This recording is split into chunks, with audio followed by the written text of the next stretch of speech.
From deep in the heart of Central Texas, it's the Best of the Outdoors podcast, brought to you by Texas Fish and Game Magazine, the voice of the Texas outdoor nation.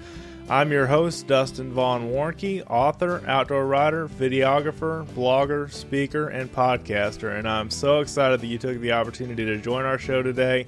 Whether you are listening to us for the first time or you are a repeat listener, thank you so much for doing so. We really appreciate all the support.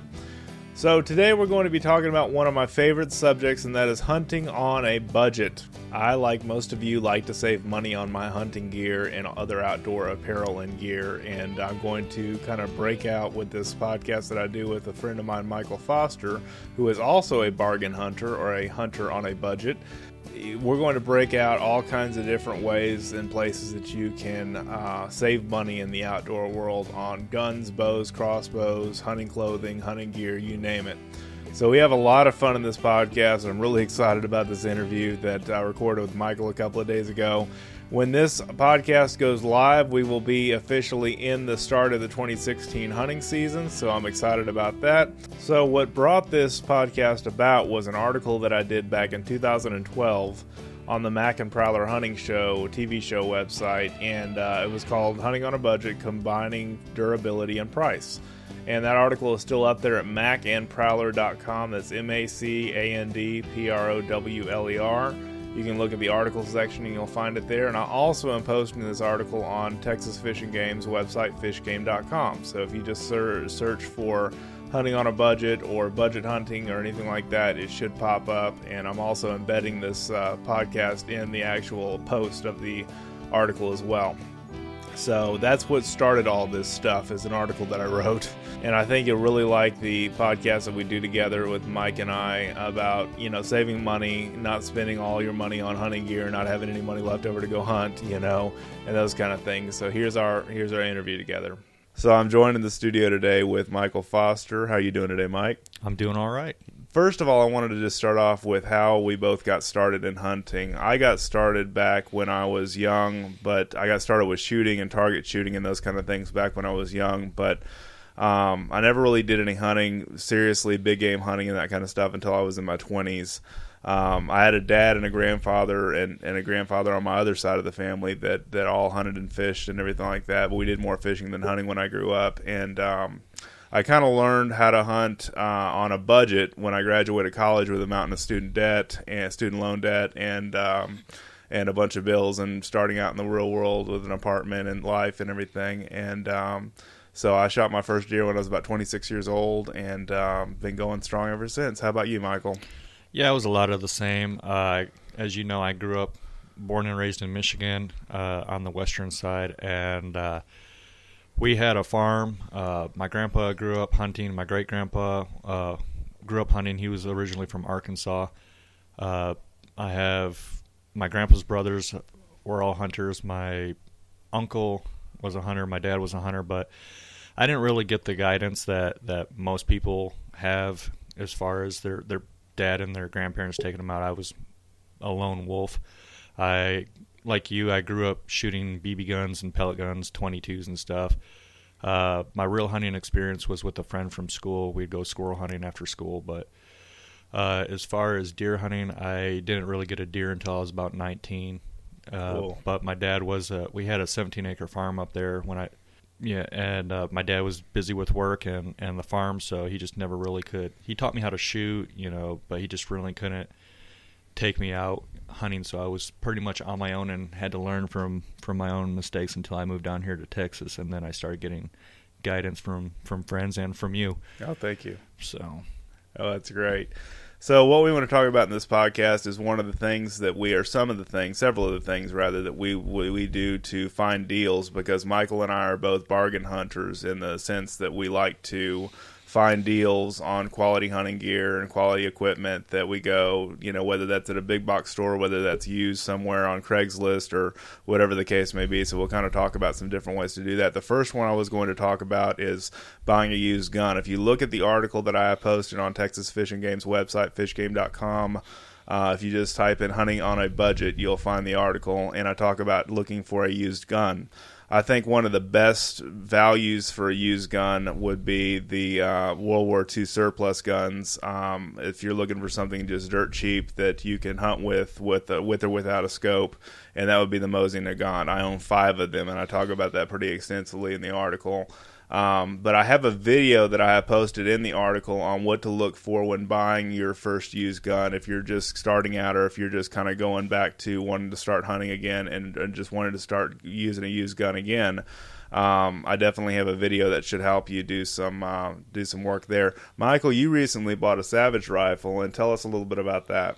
Yeah, I bought a Savage Axis 308. It has a 39x40 scope. It came with the rifle.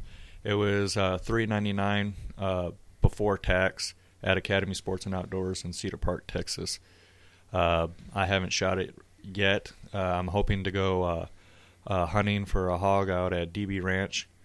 Well, the one thing that you got kind of a discount on this gun because you bought it. How you bought it? Remember, you had told me something about you had bought the gun. Oh, I bought the model that was on the shelf. It was on the shelf because they currently ran out of it. So out of that particular model, so that's a good deal because you get a gun that has a little bit of wear and tear on it from people handling it and exchanging it back and forth from the counter. But you don't have to pay full retail for it for a new gun. So I think that's a smart way is kind of find the store model gun and ask to buy that one. That's a good way to save a little bit of money on a new purchase. And that was the thing that the guy behind the gun counter, he was like, well, we only have the one that's up here on display. And I was like, well, it's not too badly marked up, is it? And he's no. Well, had like one little scratch on it. I saw that was it. I was like, well, then let's get the box and get the background check going. Right. No, that's perfect. That's really good. And so, shopping at Academy, that's one of the places we like at Texas Fishing Game because we have a great relationship with Academy. They carry all of our books and our magazines and our atlas, fishing atlas, and then we run a full-page ad with them in our magazine. And so, but big box stores are good places to find deals because they do what, Michael? They have stuff on clearance. That's right. They have stuff on sale. So if you go to Cabela's, the Big Bargain Cave is what they call it. Bass Pro Shops has a bunch of stuff on clearance. It's just looking for those deals and looking to find out what those deals are. And also, it doesn't hurt to look at the paper mailers that you get from the mail. To see what deals are around Black Friday or Cyber Monday or, those kind of things. Those just seem like simple, moments. But I really think that's one of the places I found a lot of deals over the years. And after deer season, a lot of things go on clearance. I was going to get to that next. That's perfect. So, yeah, that's exactly when I start hitting things up is around February, March, when everything just completely starts. It's been on clearance, and then they end up lowering it down even more. Just to get rid of it. Yeah, they're just trying to get it out of the store, and I take advantage of that opportunity. Oh, that's great. I mean, that's perfect. That's exactly what I try to do as well, is find things after season, that you're going to need for next season and try to find a good deal on it at a big box store. Another place you can look for used guns and places like that. I mean, Cabela's will carry used guns. I know some of the big box retailers will carry used guns, but I like to go to pawn shops. That's where I found a sweet deal on one of the 22s that I own. I've given it to my dad since then. But I traded a bass guitar amp, and I talk about this in the article, across the counter. I traded a bass guitar amp across the counter for a 22 long rifle Stevens model, black synthetic stock, blue barrel. It was a really nice gun. And I just traded a guitar amp that I wasn't using anymore for it. So if you can get into bartering and trading, there's a lot you can do with either individuals or pawn shops or stores or places that take things like that. Pawn shops and individuals, like on Craigslist or Facebook groups or something like that. That's a great place to do a little bit of bartering and trading, which is something that we don't do very much in our culture anymore, I don't think. No, and I mean, I kind of look at, a lot of times I'll go window shopping at some of the big box outdoor retail stores like Gander Mountain or Cabela's or Bass Pro Shop. We're not knocking them. They're great places to get good gear, especially get it on sale and get it on clearance. Yeah. But I always go to Academy. That's my place. I always go window shopping at the big box stores, and then I go to Academy Sports and Outdoors, and that's where I buy. So a lot of times that's kind of a good strategy. But nothing against the big box stores. So we're not saying that at all. So like I say, I talk about the Mosey Nagant in the article. I also own an FM Belgian Mauser chambered in 270 that I bought at a pawn shop one time. I traded an old Yugoslavian Mauser that had actually gone up in value from the time that I had purchased it to the time that I had owned it. Traded it across the counter for a nice looking. Had a couple of a little bit of wear and tear on, a couple of dents and scratches on it, but a nice looking FM Mauser, and it even came with a scope, and it was already sporterized for hunting. And I just swapped out the scope on it. Michael's hunted with that gun before. That's just a great deal when you can find a deal like that. And I have, like I said, a video on what to look for when buying a used gun, the do's and the don'ts. You can find on YouTube, on my YouTube channel, or you can find it on the article that I have at fishgame.com on hunting on a budget. So another thing I talk about in the article is how to look for a used bow. There's a lot of good things out there on your Facebook groups or your Craigslist or your even your eBays and that kind of stuff. But there are a lot of things you want to do, especially if you're new to bow hunting and buying a used bow. You want to make sure you inspect the bow in person before you purchase it. That's something I think that's a really big paramount thing. And we've talked about what to look for in a used bow in the back episodes of this podcast. I want to say it was episode 14 or 15 we had where Bill Henson and I unpacked what to look for in a used bow. If you want to go back and listen to that podcast, it's on this show and on this channel.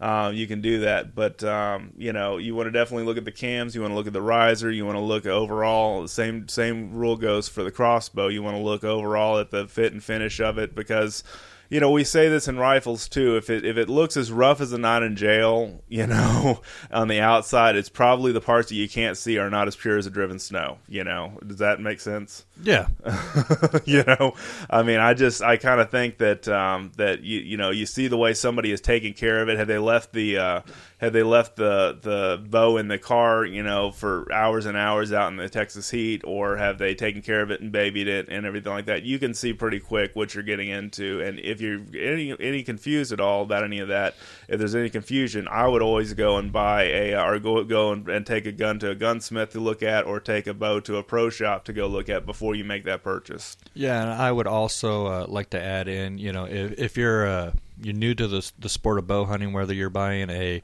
recurve or a compound or a crossbow, and you don't know what to look for, I would take somebody. If you know somebody that is big into bow hunting, I would definitely take them with you. Right. If you can't take the bow or the gun somewhere, you can at least bring somebody with you that knows what they're looking at. And I have a video on what to look for when buying a used bow on my article as well, so you can check that out as well. So a lot of fun stuff there. So I also talk in the article about on bow hunting again, broadheads. One of the favorite broadheads that I have is Grim Reaper broadheads, and Michael's had an experience. He's pumping his fist in the air. He knows what I'm talking about there. He's had good experiences with these. The reason I bring these, yeah, you love them. The reason I bring these up is because they're extremely durable and they're easy to rebuild. So when you're looking at hunting with a bow and that's something I want to talk more about on these podcasts, is get more of our fishing game community into bow hunting or even crossbow hunting. Look for a broadhead that's going to be durable, that you can rebuild over and over again, because a typical premium broadhead's like $39 for a pack of 3 and a practice broadhead? At least, or 45 or more. Grim Reaper's come out with a Pro Series now. They come 4 to a pack plus a practice tip, and so, but the ones that I get are 3 to a pack. But basically, after you shoot that Grim Reaper, the broadhead ferrule itself, the middle portion of it, the base of the broadhead, if you will, the center portion, as long as it doesn't bend, you're good to go again. You just have to replace the blades, and you're shooting away. I lent one of my crossbows to one of our friends, and I also lent a crossbow out last season to Michael. And, both of them had great success with rebuilt broadheads, just because all I did was replace the blades, made sure the ferrule was nice and straight, and you'll be good to go again for many times. I've shot deer 4 times with the same broadhead as long as I've rebuilt the blades. You have anything to say about that, Mike? And they're such a great broadhead. I've killed 3 does with Grim Reapers right now, and not one of those deer have gone over 30 yards. That's a good testament to that broadhead, too. And we're not just saying Grim Reaper's the only broadhead that you can do these kind of things with, to rebuild them correctly and that kind of stuff, but I mean, we are saying that it is a paramount. importance that if you can get away with rebuilding one broadhead a couple of times, whether it's a Muzzy or a Rage or anything like that, any kind of broadhead that you can replace the blades, you want to go forth and do that and make sure that it's something that you can use over and over again. And Grim Reaper is one that I definitely know that I can use over and over again. That's a good way to save money. So that's why I bring that up on a budget hunting podcast. So the other thing, do you have anything else to say about that? Okay, all right. The other thing I was going to bring up is day hunt ranches, and this is something that's kind of close to my heart. I've been selling hunts for DB Hunting Ranch for over 10 years now this month, and they're a great guide and outfitter. They're a day hunt ranch. They basically sell the animals that you want to hunt by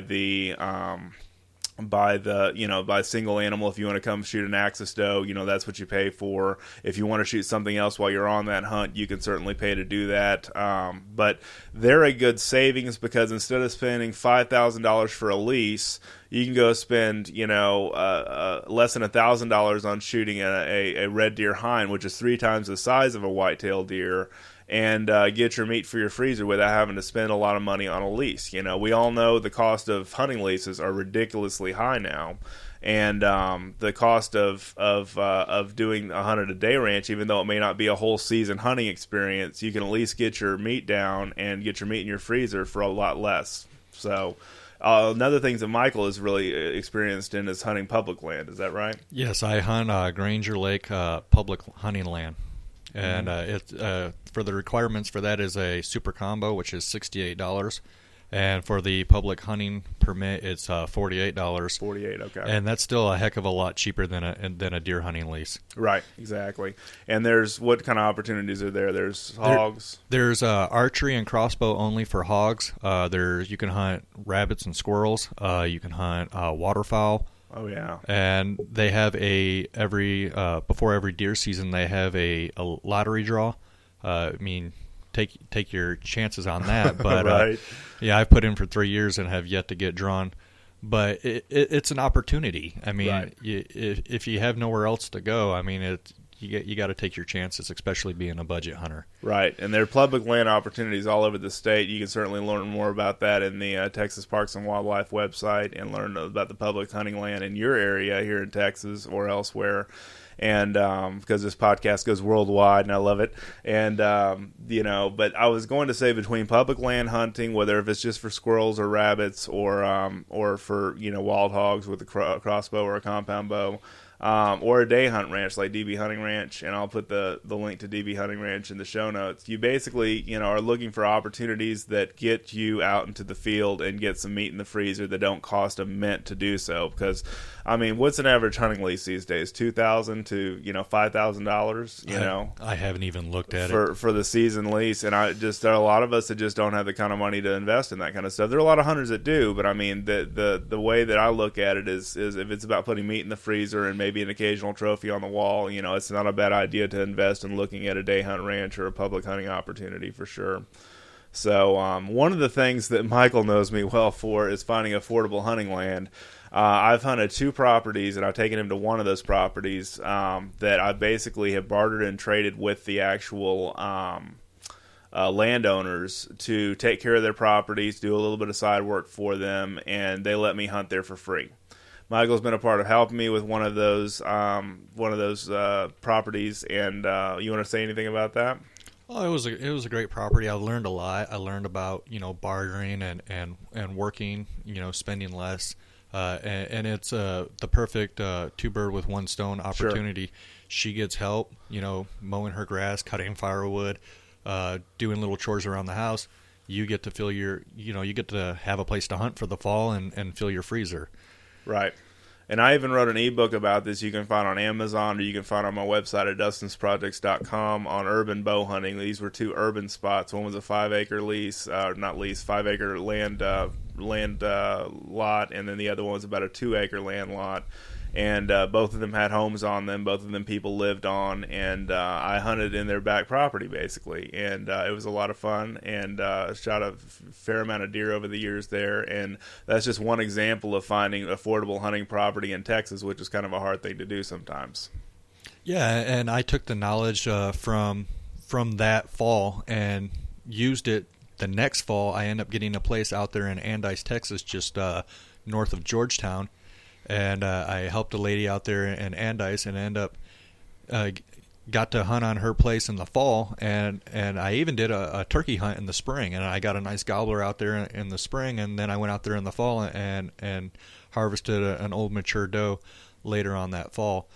So, what Dustin taught me out there at that urban property definitely helped me further my budget hunter experience, and I used it, and it works. I mean, you save a lot of money, and you get a freezer full of meat if you know how to do it right. Right. And it takes a little bit of practice and skill, and like I say, that's what I talk about in the Urban Bow Hunting book. About hunting small property for big game, but that's just a challenge, just trial and error kind of thing. So that's something that I really enjoy teaching people about, if they can find that in their area, because you'd be surprised at what hunting opportunities are right underneath your nose that you just may not even think about, because you may be concentrated on just having to spend $5,000 on a big lease or $2,000 on a season lease or whatever the case may be. Yeah, and there's places in Texas that are really big trophy hunting counties like Uvalde. Williamson County is probably not what you would consider a trophy hunting county, but go out to Llano, yeah, that's like the deer capital of Texas, and we're not far from there. Yeah, but it's meat, and these deer are sitting right in your backyard, and these people are waiting for for people to come out here and help them with some chores, and right. And like you said, do you want to go, way out to Llano or Lampasas, or do you want to take a 5-minute drive down the street? Right. Or a 15-minute drive from home in the case of mine. So, I mean, there are opportunities of people you can network with in church, people you can network with, through your work, stuff like that. Just definitely, networking is not only for business, is what I say in the article. And there's definitely opportunities you can score big on hunting land if you just know how to kind of be nice and be polite and take care of the landowner's land, and those kind of things where you don't have to pay through the nose on something that cost a mint, versus something that you can go to closer from home, and something that is a little bit better deal in the pocketbook too. So another thing I had talked about in this article that I will talk about on this podcast is affordable hunting gear. Michael, have you ever been to an Army surplus shop? I have not. You're missing out. I'm telling you. One of the places that I'm getting ready to take Michael back to my room where I keep all my knives and guns and stuff like that, and show him a couple of examples. There's a couple of retailers online that carry some really inexpensive hunting knives, skinning knives, Bowie knives, and that kind of stuff, like a $10 Bowie knife. And one of those companies that I buy from a lot of times is budk.com. It's budk.com. They carry a lot of like $10 Bowie knives. You can find these kind of deals and more at a retail store like an Army surplus store, Army Navy surplus store.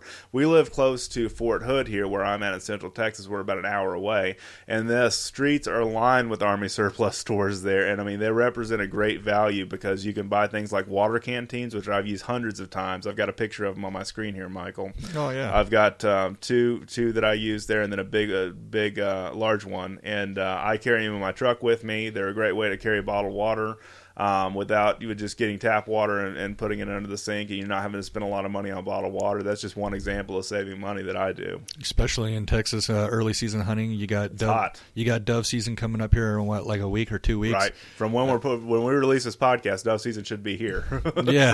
Yeah. So and then you got your early bow season isn't exactly the coolest time of the year. They're either. Hot times. So you definitely want to keep hydrated. Right. And so you can spend a few bucks on a reusable canteen that you can take, as long as you don't get it near any heat surfaces at all. It'll last you for a lifetime. They're made out of a real really strong roto-molded plastic that you can use, and you can put ice in them or anything like that, and do a lot of stuff with them. They're great. You can find them on consignment a lot of places. You can find them on for sale at your general Army Navy surplus stores that you can find in your own area and in your hometown. So they're great places also to find boots. I found boots at Army Navy surplus stores. I found knives. I own a couple of Bowie knives I found for less than $20. They're like $80 hunting knives you can find pretty cheap. I find flashlights. You can find Just there's so many different things that you can purchase at an Army Navy surplus store. Clothing, you can get carbon suits, kind of like Scintlock suits, but the carbon Army suits that they have. There's just all kinds of different places that you can go in an Army surplus store to find hunting gear. And a lot of them carry hunting gear these days, too. So I thought you might have a little of experience there, but I guess not. But that's okay. And it's funny because my dad was in the military and my uncle was in the military, so you would think that I would have visited a military surplus store, but I just haven't yet. The pure simple thing about it is the military gear is built for combat-ready situations, and if it's built for those kind of extreme situations and conditions, they're going to work great for hunting. So that's one reason why I use things like military canteens and those kind of things. And I get a lot of strange looks sometimes when I'm at a bow shoot and I pull out my military canteen to take a drink, but I mean, they're durable. You can use them for years and years and years, and they don't wear out on you as long as you don't get a hole in it or burn it or something like that. So that's just a good example of really where to find some good budget hunting gear as an Army Navy surplus store. When they're giving you dirty looks, you're quenching your thirst and they're still thirsty. That's right. That's exactly right. Thank you, Michael. Very good point. So another thing I was going to talk about is when you ask for your birthday gifts or your Christmas gifts, ask for gift certificates to where? Retail stores, yeah. Because if you're looking to buy something you can only find in a retail store or only find online at a Cabela's or a Bass Pro or a Gander Mountain or, a place like that, a good way to save up with them is to ask for gift cards for those places and different places that you go shopping, and you can save up really quick and get that. I'll even take a Walmart gift card just because a lot of your Walmarts have a sporting goods section. And, good old Walmart. And like we just explained, February, March, they're getting all that stuff out of the store. It's a perfect time to look at. Another place you can look at is like garage sales. There are not a ton of good finds at garage sales, but if you're going to garage sales anyway with your wife or she wants to go pick around and kick around a garage sale, that's not a bad place to look for. I've done that. You've done that? Have you found some hunting gear at a garage sale? I've actually found duck. I found duck decoys. I've even seen yard sales up north where people have sold firearms in their yard sale. Yeah, I've run across some stuff like that too. Yeah, that's crazy. But I mean, that's not a bad idea, just keeping out. And also Craigslist. I mean, I know a lot of people have bad experience with Craigslist or, if they've gotten ripped off or whatever before by a car you bought or something like that. I buy a lot of stuff off Craigslist, and I've never really had a bad experience with it. I just kind of vet out the person that's selling it first, whether that be a used bow. That's where I bought my used bow from, was Craigslist. A couple of used guns that I found off of Craigslist back when they still listed. You were allowed to list guns and those kind of things before they kind of cracked down on that. But, those are not bad places, even your local newspaper. But I'd say Craigslist is a place to really watch, especially for hunting gear. People that are getting out of hunting. That wasn't the case of me. That was the case for my experience with bow hunting. When I first got into bow hunting, I had a guy that sold me all of his bow and equipment and everything like that for $200 for everything. I mean, the broadheads, the arrows, the whole 9 yards. He was trying to get out of bow hunting. He wanted to go sit in a blind and gun hunt for the rest of his life, and that's what he just sold me everything for $200. It was a great deal. So you just have to know how to look for those deals. And the more you do this kind of stuff, you get savvy with doing it, and you'll learn how to look for a deal even better, in the future. I was also going to mention a good budget hunting flashlight. There are a lot of guys that look for flashlights online, and one of my friends that owns this company is varmintlights.com, and that's a really good. I'm going to show Michael what one of these flashlights look like in a minute after we get done with this podcast, but they're a really good high quality green, red, or white hunting light. And if you need regular general navigation lights to go around and look for things, they make a good VRLX, which is like a small bow mounted light that you can take and use for general navigation with a wide LED. They use Cree LEDs, which is really cool. And then the green light gets out to 250 yards, and the red light gets out to about 150 yards. And they're the same body that you've probably seen other flashlights in, but they are high quality inner components. And if you're like me, if you watch any of my hunting videos, I don't like to return stuff. It's a pain in the butt to try to return things and have to deal with warranty exchanges and those kind of things. These are really high quality lights. I've never had a problem with them, and it's like we say, and I talk about this in the article. You either pay for something once and you pay a little bit of a premium, and that's okay, or you buy the quality of lesser quality and you pay for it over and over and over again. So there's some places you want to splurge in hunting, and I think flashlights are one of those. I think optics is another one that you don't want to just go for budget just to save the money, because you're probably going to be buying it over and over again. Yeah, don't go cheap on your scopes. Don't go cheap on your scopes. Don't go cheap on your flashlights. Don't go cheap on, things like that. But, look for a deal. That's all it really boils down to. Yeah. So, it's just all about that. There are a lot of pawn shops that carry hunting stuff. Did you know that? Yeah, actually, I've found hunting stuff at Goodwill and Salvation Army before. Oh, I didn't even think about those. I've actually found, that's great. And of course, I threw it in the basket. Yeah, you've recently sent me a text message the other day, because Michael and I are friends. We text each other all the time. You sent me a text message of a ground blind that you found for like $10 at Walmart or something like that, wasn't it? It was a $10 ground blind that it was a kind of like a Goodwill, but it was a Taylor, Texas version. It was a different name. It was a different name. But anyways, my wife went in there. I was just sitting in the truck, and she came back out and she's like, "Hey, there's a ground blind in there for $10." And of course, I took off the seatbelt and ran in there and bought that thing. But stay here with the kids, honey. I'm going to go buy something. Exactly. Oh, that's great. That's great. And what we say in hunting is that, it's not the cheapest sport that you can get into, and everybody knows that. I mean, but for the yield that you get from hunting, you get meat, you get memories, you get trophies in some cases, you get satisfaction of going out and earning your own, meat for the freezer. There's so much. Wouldn't you agree, Michael? Yeah. All that you just explained, and my son, he's getting up to the age, so I'm going to have to start doing some bargain shopping for him. For youth clothes and that kind of stuff? Yeah, for youth clothes and youth gear, because he's going to go out there, and like you said, it's about the memories, it's about the meat, it's about, saving money. You got a hobby. You like, let's be honest, it's a hobby. Sure. And, you're wanting to get meat, but you're also wanting, you spend money. It's a hobby. Right.